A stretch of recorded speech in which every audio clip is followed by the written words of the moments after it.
എന്താ മാഷെ കൊച്ചു പിള്ളേരെ പോലെ?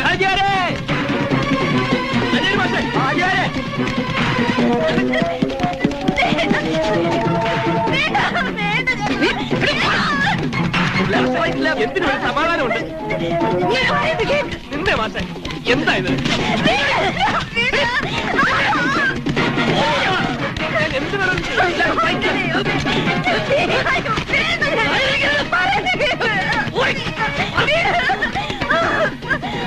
അരിയുടെ മാഷെ നിന്നെ അയ്യോ സുമാരൻ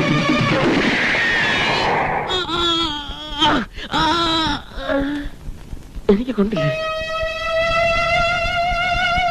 അയ്യോ ബ്ലഡ് മാഷേ, 5000 മാസങ്ങൾക്ക് വെടിവെട്ട്.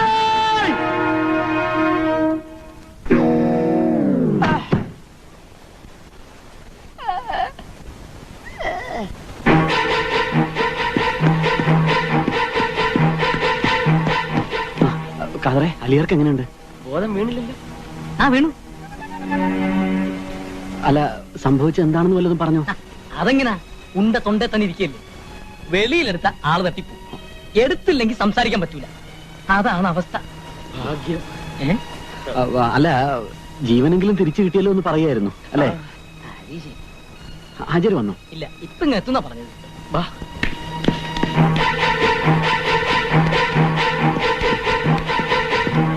മാഷേ, ഡ്രിൽ മാഷേ, ഡ്രിൽ മാഷേ, തീരെ സംസാരിക്കാൻ വയ്യ. എന്നാലും സുകുമാരൻ അലിയാരോട് ഇങ്ങനെ ഒരു ശത്രു തോന്നാനുള്ള കാര്യം എന്താണെന്ന് എനിക്ക് എത്ര ആലോചിച്ചിട്ടും പിടിയിട്ടുണ്ട്. കൈ താത്തി വെയ്, വേദനിക്കും.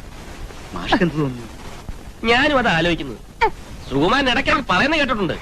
ഇത്തവണ ഒരുത്തരെ തട്ടിയിട്ടേ ഞാൻ തിരിച്ചു പോകുന്നു. ഞാനത് വെറും തമാശയായിട്ടാണ് വിചാരിച്ചിരുന്നത്. തമാശയൊന്നുമല്ല. സുമാരൻ എന്തെങ്കിലും മുൻവൈരാഗ്യം കാണും. അല്ലെങ്കിൽ ഇത്ര കൃത്യമായിട്ട് കഴുത്തി തന്നെ വെടിവെക്കൂ.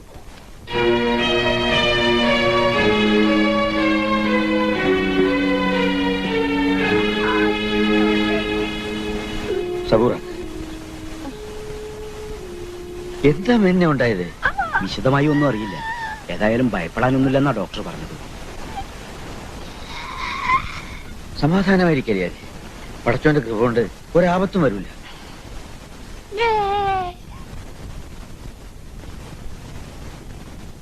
അലിയാർക്ക് എന്തൊക്കെയാ വേണ്ടതെന്ന് വെച്ചാ അതൊക്കെ ചെയ്തു കൊടുക്കണം. എപ്പോഴും ഒരാൾ കൂടെ ഉണ്ടായിരിക്കണം. ഞാൻ നിൽക്കുന്നതായിരിക്കും അലിയാർക്ക് കൂടുതൽ ഇഷ്ടം. വിഷമിക്കണ്ട, ഞാനും കൂടെ നിൽക്കാം. ഒരുമിച്ച് കഴിഞ്ഞവരല്ലേ, അതിന്റെ സ്നേഹ. മാഷക്കൊന്നും പറ്റില്ല, ഞങ്ങൾ കൂടെ തന്നെ ഉണ്ടാവും. എന്നാ കുഞ്ഞാലിക്കുട്ടി തന്നെ ഇവിടെ നിൽക്കട്ടെ. എന്തോ പറയാനുണ്ടെന്ന് തോന്നുന്നല്ലോ. എന്തായാലും അല്ല, ഒന്നുമില്ല. ഡോക്ടർ പറഞ്ഞത് വെടികൊണ്ട ഷോക്കിൽ ഓർമ്മശക്തി മുഴുവൻ നഷ്ടപ്പെട്ടിരിക്കുകയാണ്. കഴിഞ്ഞ കാര്യങ്ങളൊന്നും ഓർമ്മയുണ്ടാവില്ല. കൊച്ചു കുഞ്ഞുങ്ങളെ പോലെ ദാ കൈയും കാലോട്ട് അടിക്കുന്ന കണ്ടില്ലേ? ദേഹം ഇളക്കണ്ട അല്ലേ. സമാധാനമായിരിക്കും. ഞാൻ പോയിട്ട് വരാം. കൈവിട്, കൈവിട്. ഞാൻ പോലീസ് സ്റ്റേഷൻ വരെ പോവാ. പോലീസുകാർ വല്ല ഏടാകൂടം എഴുതി പിടിപ്പിച്ചാൽ പിന്നെ അതിന്റെ പുറകെ ചുറ്റിത്തിരിയണം. പോയി നോക്കട്ടെ. കേട്ടല്ലോ, ആചാര്യൻ ഞങ്ങളെയാണ് ഏൽപ്പിച്ചിരിക്കുന്നത്. അനങ്ങാട് അവിടെ അടങ്ങി കിടന്നു. ഇവൻ കുഞ്ഞാലിക്കുട്ടിയല്ല, ജോനകപ്പറമ്പിൽ ജിതേന്ദ്രവർമ്മയാണ് എന്ന് ഹാജിയാരോട് പറയണം അല്ലേ? മോനെ, ബോധം കെടുത്താൻ ഒരു ഇഞ്ചക്ഷൻ കൊടുക്കാൻ പറഞ്ഞാലോ?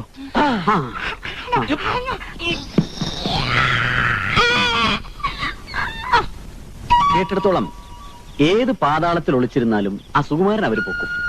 ആ SIയുടെ കയ്യിലെങ്ങാനും കിട്ടിയ നീയും പ്രേമലതയുമായിട്ട് സംസാരിച്ച കാര്യങ്ങളെല്ലാം പുറത്തു വരും. പിന്നെ അവര് പ്രേമലതയെ ചോദ്യം ചെയ്യും. അതൊക്കെ എനിക്കും അറിയാം. ഇതിനൊരു പോം വഴി എന്താണെന്ന് പറ. എടാ, നീ പ്രേമലതയെ കണ്ട് ആരെന്ത് ചോദിച്ചാലും ഈ കാര്യം മാത്രം പറയരുതെന്ന് പറഞ്ഞു. വേറെ എന്തെങ്കിലും കള്ളക്കഥകൾ പറഞ്ഞോട്ടെ, നീ പറഞ്ഞ അവൾ അനുസരിക്കാതിരിക്കില്ല.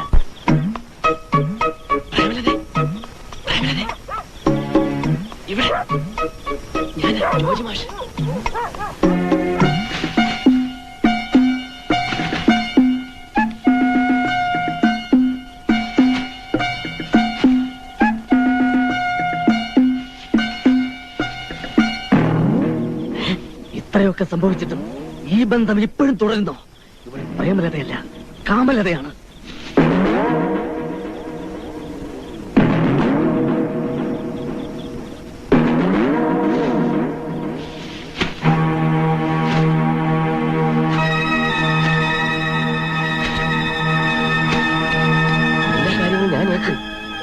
പ്രേമലത ഒന്നുകൊണ്ടും വിഷമിക്കണ്ട. എല്ലാ കാര്യം ഞാൻ ഏറ്റെന്നല്ലേ പറഞ്ഞു. എല്ലാ കാര്യത്തിലും നമുക്ക് കോമഡി ഉണ്ടാക്കാം. അറിയാതെ പ്രേമലത കരഞ്ഞുകൊണ്ട് എന്തെങ്കിലും ഒരു പ്രതിവിധി ഉണ്ടോ? പ്രേമലത ഒന്നും മനസ്സിലാക്കും. ഈ ആര് വരുന്നുണ്ടോ? പ്രേമലത അകത്ത് വയ്ക്കും. ആരാ? സുകുമാരനാ? വാപത്തിക്കോ? നേരത്തെ പൊത്തി തൂക്ക്. ആ തൂക്കി.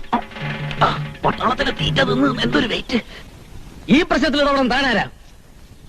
എടോ, ഒരു മിലിറ്ററി ഉദ്യോഗസ്ഥരെ കിഡ്നാപ്പ് ചെയ്തുള്ള ശിക്ഷ എന്താണെന്ന് എനിക്കറിയോ? ഒരു കാര്യം താൻ മനസ്സിലാക്കണം, ഞാനേ സെൻട്രൽ ഗവൺമെന്റിന്റെ ആളാ, അറിയോ? സെൻട്രൽ ഗവൺമെന്റിന്റെ അല്ല, പ്രധാനമന്ത്രിയുടെ ആളായിരുന്നാലും ശരി, ലൈസൻസ് ഇല്ലാതെ തോക്ക് കൈവശം വെക്കുന്നത് ശിക്ഷാർഹമാണ്. അതെനിക്കറിയാവോ? ഒരു രാജ്യരക്ഷാഭടന് ഈ രാജ്യത്ത് എവിടെയും ഏത് തരം തോക്കും യഥേഷ്ടം കൊണ്ട് നടക്കാനുള്ള സ്വാതന്ത്ര്യമുണ്ട്. ആ സ്വാതന്ത്ര്യം തനിക്കുണ്ടോന്നാണ് എനിക്കറിയേണ്ടത്. ഒരു പട്ടാളക്കാരൻ തോക്കുമായി നാട്ടിൽ വന്നാൽ അത് പോലീസ് സ്റ്റേഷനിൽ റിപ്പോർട്ട് ചെയ്യണം. താൻ റിപ്പോർട്ട് ചെയ്തോ? ഇല്ല. എന്തുകൊണ്ട് റിപ്പോർട്ട് ചെയ്തില്ല? ഇതങ്ങനെ റിപ്പോർട്ട് ചെയ്യാൻ പറ്റിയ തോക്കല്ല. എന്താ റിപ്പോർട്ട് ചെയ്താല്? ഇതൊരു കേണലിന്റെ തോക്കാണ്. അത് തന്റെ കയ്യിൽ എങ്ങനെ വന്നു? അടിച്ചു മാറ്റി അല്ലേ? ഒരു പ്രത്യേക സാഹചര്യത്തിൽ അങ്ങനെ ചെയ്യേണ്ടി വന്നു. അപ്പൊ മിലിറ്ററിയുടെ കണ്ണിലും താ കുറ്റവാളിയാണ്. അതിനുള്ള ശിക്ഷ വേറെ. അതുപോട്ടെ, ഏത് നിമിഷവും അലിയാര് തട്ടിപ്പോവാൻ സാധ്യതയുണ്ടെന്നാണ് ഡോക്ടർ പറഞ്ഞത്. ഡോക്ടർ അങ്ങനെ പറഞ്ഞു അലിയാര് തട്ടിപ്പോയാൽ ആ നിമിഷം മുതൽ താൻ ഒരു കൊലപ്പുള്ളിയായി മാറും. അതിന് ഞാൻ അലിയാരെ അല്ല വെടിവെച്ചത്. പക്ഷെ കൊണ്ടത് അലിയാർക്കല്ലേ? അത് വിധി. ഞാൻ വെടിവെച്ചത് ആ വഞ്ചകൻ കുഞ്ഞാലിക്കുട്ടിയാണ്.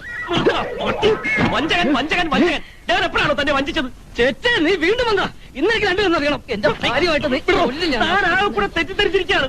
എല്ലാ കാര്യങ്ങളും ഞാൻ തുറന്നു പറയാം.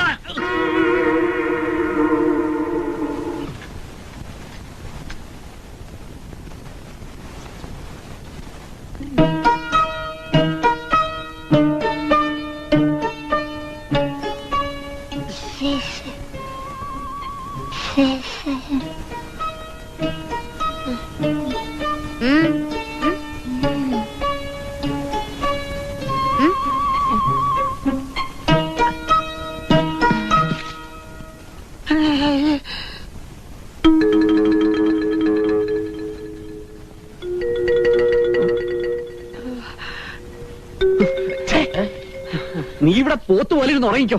കണ്ണ് തെറ്റി ഇയാള് ചെയ്തു വെക്കുന്ന വൃത്തികേടുകൾ കണ്ടില്ലേ? എന്താ? ദേ ഈ സിസ്റ്റർക്ക് കൊടുത്തതാ, വായിച്ചു നോക്ക്.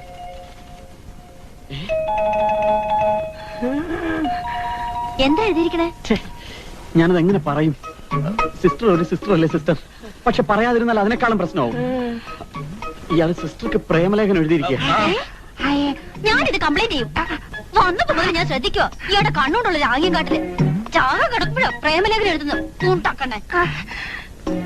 ഒരു പ്രാവശ്യത്തേക്ക് ക്ഷമിക്കണം സിസ്റ്റർ. ഇത് ഇയാളുടെ ഒരു വീക്ക്നെസ് ആയി പോയി.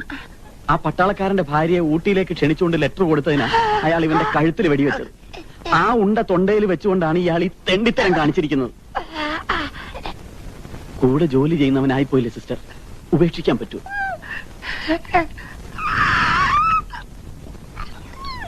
മാഷേ, ഇതിനൊരാളും തരവും ഒക്കെ നോക്കണ്ടേ? സിസ്റ്ററെ, മറ്റുള്ള എല്ലാ സിസ്റ്റർമാരോടും പറയണം ഇയാൾക്ക് പേപ്പറോ പേനയോ ചോദിച്ചാൽ കൊടുക്കരുതെന്ന്. അപ്പൊ ലവ് ലെറ്റർ എഴുതിക്കളെ. പേപ്പർ പോയിട്ട് ഇനി മരുന്ന് പോലും ഇയാൾക്ക് കൊടുക്കില്ല. വൃത്തികെട്ടവൻ. Very good. സിസ്റ്റേഴ്സ് ആയാലും ഇങ്ങനെ വേണം.